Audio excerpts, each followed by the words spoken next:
That feeling when you look in the mirror and everything seems technically fine, but something is quietly, persistently off, and you cannot name it. Not your skin. Not your makeup. Something else. It is your hair. And it is costing you more than you know. You are not someone who stopped caring. You are someone who pays close attention. That is precisely why this is still bothering you, because you can feel it, even when you cannot see it. Here is the truth nobody says plainly. The wrong haircut after 60 adds between 5 and 8 years to your face in photographs and in person. Every single morning, without you realizing what is happening. And the right cut, not an expensive one, not a dramatic one, can undo all of it in one appointment. You have been one piece of information away from this for years. I researched the worst style and beauty mistakes and youth-boosting fixes for mature women, so you get simple, proven transformations that work immediately. Today we are covering 7 rejuvenating haircuts to look 10 years younger, rich and elegant at 60 plus. And by part 3, you are going to want to stop and pause the video to look in the mirror. I mean it. Part 1 opens with the single most common haircut mistake I see on women with genuinely beautiful bone structure. And part 4 has one specific length detail that a senior colorist told me changes everything about how a woman reads on camera. Part 2 has a fix so quietly powerful that most women cannot believe they went without it this long. If you haven't already, hit subscribe. I cover this every week. Part 1, the blunt bob trap. Why it flattens every face after 60. You have seen her. You might be her right now, standing in the salon chair, asking for something clean and classic. A blunt bob, chin to jaw length, straight across the bottom, tidy and done. It feels like a safe choice. Reliable. Put together. Here is the honest truth your stylist may never say out loud. The blunt bob is quietly one of the most aging cuts available to a woman over 60. And it has nothing to do with the length. The problem is the line at the bottom. That sharp horizontal hem pulls the eye downward along the jaw. And when the eye goes down, the cheekbones go with it. Visually, what should be your most striking feature? The architecture of your face that carries light like almost nothing else can, gets flattened. Not by time. By geometry. A blunt line below a mature jawline does 3 things simultaneously. It shortens the apparent length of the neck. It adds visual weight around the lower face. And it cuts the eye off before it reaches the natural lift of your cheekbone. 3 separate effects, all working against you at the same time. And you have been choosing this cut because it looks clean. This one detail is quietly adding 4 to 6 years to how your face reads in every photograph. The fix is not about cutting shorter or growing longer. It is about what happens at the ends. A softly layered or lightly beveled version of the exact same length, same jaw to chin placement, same overall shape, behaves entirely differently on a mature face. The movement at the ends catches light instead of blocking it. The eye travels upward instead of stopping at the hem. Your cheekbones, your bone structure, that natural elegance you carry. Suddenly they are doing what they were always meant to do. Honestly, this is the one I wish someone had whispered to me years ago, because the difference is visible in a single photograph. Swap the blunt horizontal hem for soft, piece-wide ends. Even half an inch of beveling changes the entire read of the cut. If you have a bob right now, ask your stylist specifically for a softened hem at the next visit. Not shorter, not longer, just alive at the ends. The maintenance tip here is simple. Every 6 weeks, not 8. A soft hem grows out faster than a blunt one.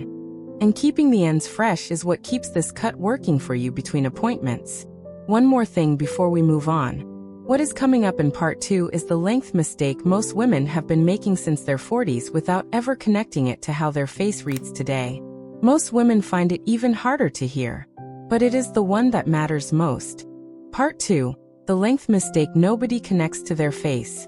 Have you ever wondered why 2 women can wear the exact same haircut, and one looks 10 years younger while the other looks 10 years older? Same stylist, same salon, same scissors. The difference is almost never the cut.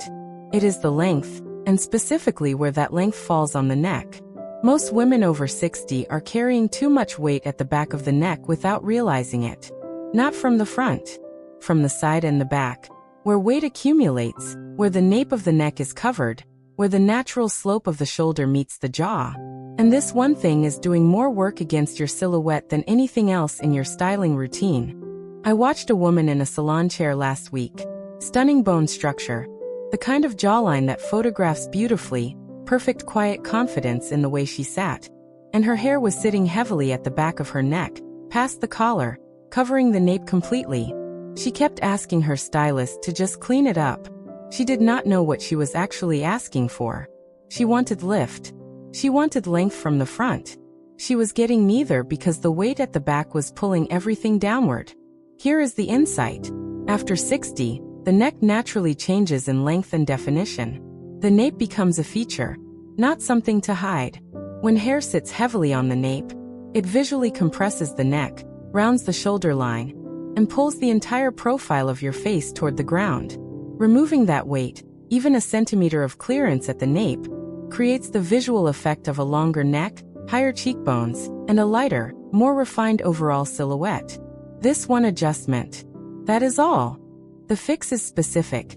Ask for graduated nape clearance. Not an undercut. Not a severe crop. Just the bottom inch or two of the nape left clean and visible, with the rest of the length remaining exactly where it is. Most stylists will understand immediately. What you are doing is uncovering the natural definition that was always there, underneath the weight that was hiding it. From the front, nothing changes dramatically. From the side and the back, everything changes. And photographs? You will not recognize how differently you read on camera. If you are currently wearing your hair past the collarbone at the back, ask specifically for nape graduation at your next appointment. The length stays. The weight goes. The result is something that most women describe as looking lighter, more elegant, and genuinely younger. Not because anything dramatic happened, but because what was always beautiful is finally visible again. Maintenance is one thing only. Keep the nape trimmed between full appointments. A 10-minute visit every 4 weeks at the back keeps the definition clean, and the silhouette working for you constantly. Coming up next, the one-cut element that takes 30 seconds to communicate to your stylist, and changes how your entire face reads on camera. It is simpler than anything we have covered today, and it works on almost every face shape over 60. Part 3: Face Framing Layers. The 30-second ask that changes everything on camera. Bold statement. Here it is. Face framing layers are the single most universally flattering adjustment available to a woman over 60, and the majority of women sitting in salon chairs right now are not asking for them. Not because they do not want them, because nobody told them the exact words to use. So their stylist gives them what they asked for, a trim, a shape, a cleanup, and they leave looking exactly the same as when they walked in. Same face, same years, same quiet frustration. There is a reason this happens so consistently, and it is worth saying clearly. Most women over 60 have been conditioned to ask for less. Less length, less drama, less risk. And so the default cut, safe, tidy, symmetrical, is what they receive. But safe is not the same as flattering. And on a mature face, symmetrical can actually work against you. Face framing layers work by creating directional movement toward your eyes and cheekbones. 2 or 3 longer pieces fall slightly forward from the front sections of the cut.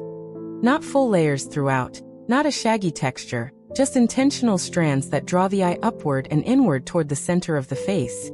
The effect on camera is immediate.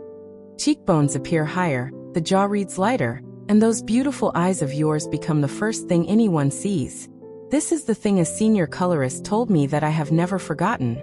The camera does not see your bone structure. It sees where the light lands. Face framing layers direct the light toward the upper face.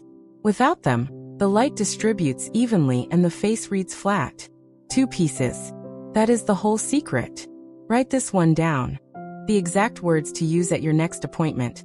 I want 2 or 3 face framing pieces at the front, starting at the cheekbone and falling forward, slightly longer than the rest of the cut. That is the entire ask. 30 seconds. Your stylist will know exactly what you mean, and the result will be visible before you leave the chair. This works on every length: short pixie, chin length bob, collarbone cut, anything. The face framing placement is the same. The impact is the same.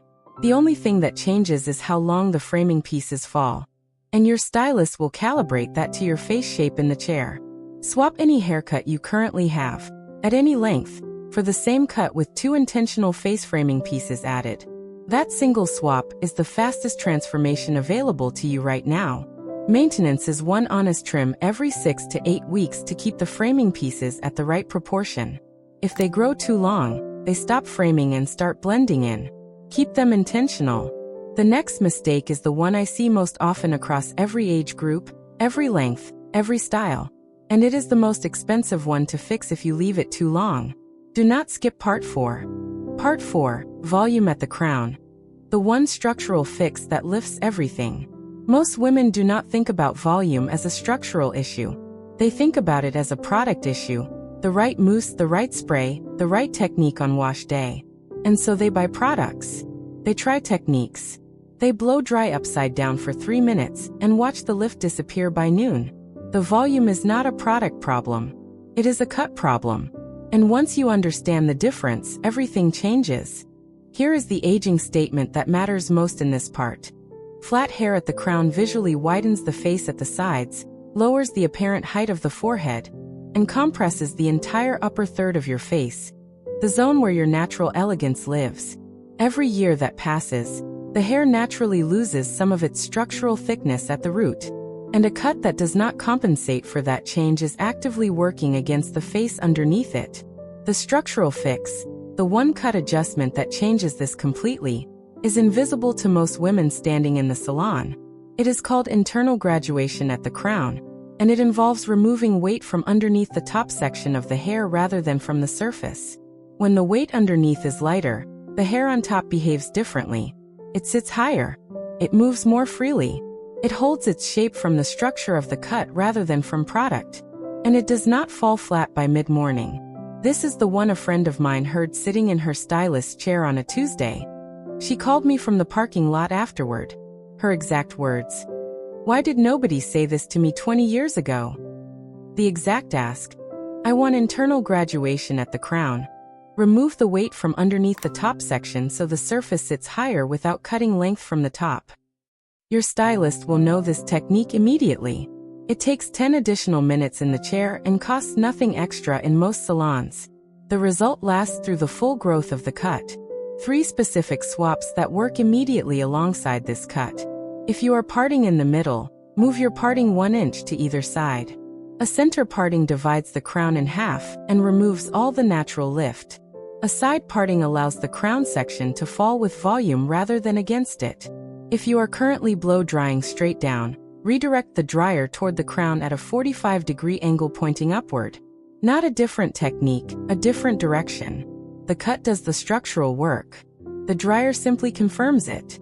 If your stylist has been thinning your crown to manage weight, stop this conversation immediately. Thinning the crown removes the very structure that holds the volume in place.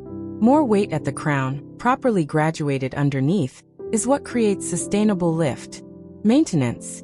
Ask for the internal graduation to be refreshed at every trim. It is the first thing that grows out, and the first thing to protect. What is coming next is something I did not expect to be part 5 when I started planning this video. But every woman I have spoken to says it is the part she wishes she had heard first. That is next. Part 5, the texture refresh. Why softness at the ends is the final piece. There is one thing about texture and hair ends that nobody in this space talks about plainly. The ends of your hair are the last thing to be cut, and the first thing to age a style. Not the roots. Not the crown. The ends, and specifically whether they carry life and movement or whether they hang there, blunt and dry and still. After 60, the hair shaft itself changes. The cortex thins slightly. The cuticle becomes more porous. The result is that ends, even freshly trimmed ones, can look and behave older than the rest of the cut if the texture is not actively shaped.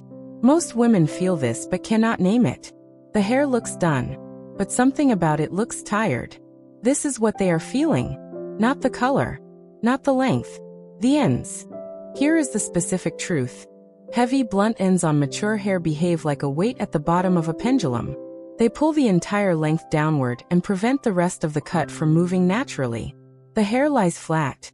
The style reads static. And static in a haircut reads old, regardless of the color, the length, or how beautifully the rest of the cut is shaped. The fix has a name. Point cutting, where the scissors are held vertically and used to create microvariation in the ends rather than cutting horizontally across them, creates what stylists call soft weight removal. The length stays entirely the same, the visual weight disappears, and the ends begin to move, catch light, and behave the way hair does on women who look genuinely younger than they are. Yes, that's simple. The exact words to use. I want the ends point cut, not blunt trimmed. Take the same length but use the tip of the scissors vertically to soften the weight at the bottom. Any trained stylist will execute this in under 5 minutes. The difference will be visible while you are still in the chair. 3 before and after swaps that work immediately. If you are trimming your own ends at home with horizontal cuts, stop entirely. Even one blunt home trim undoes the point cutting your stylist worked into the shape. Straight across trimming at home is the single fastest way to return the ends to flat, heavy, and still. If your stylist has been finishing your blow dry by pulling the ends straight and smooth, ask for a diffused finish instead. Or simply let the ends dry naturally for the final few minutes. Heat applied directly to point cut ends flattens the microvariation that makes them move. If you are using a heavy oil or serum applied to dry ends, swap it for a lightweight mist applied to damp hair before drying. Heavy product in point cut ends fills in the texture and returns them to the dense, flat appearance the cut was designed to remove. Your bone structure was always this striking. Your hair was simply not showing up for it. Now it will. Maintenance is honest and straightforward. Ask for point cutting at every single trim, not just occasionally. It is a 5-minute addition to any appointment, and the single most impactful thing you can do to keep your hair reading fresh, light, and genuinely alive between color services. You just learned 7 specific, named haircut adjustments that most women spend years figuring out alone.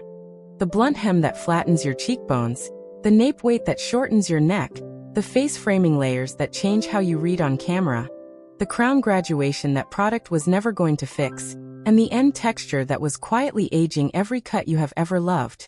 You did that in one sitting. You didn't just watch a video. You changed how you look tomorrow morning. Tell me in the comments, which of these 7 cuts have you been wearing without knowing it was working against you? I want to know. Next time, we are getting into the one accessory mistake that adds 10 years overnight, and it is not the one you are expecting. Like this video, subscribe to Timeless Wisdom Path, and I will see you in the next one.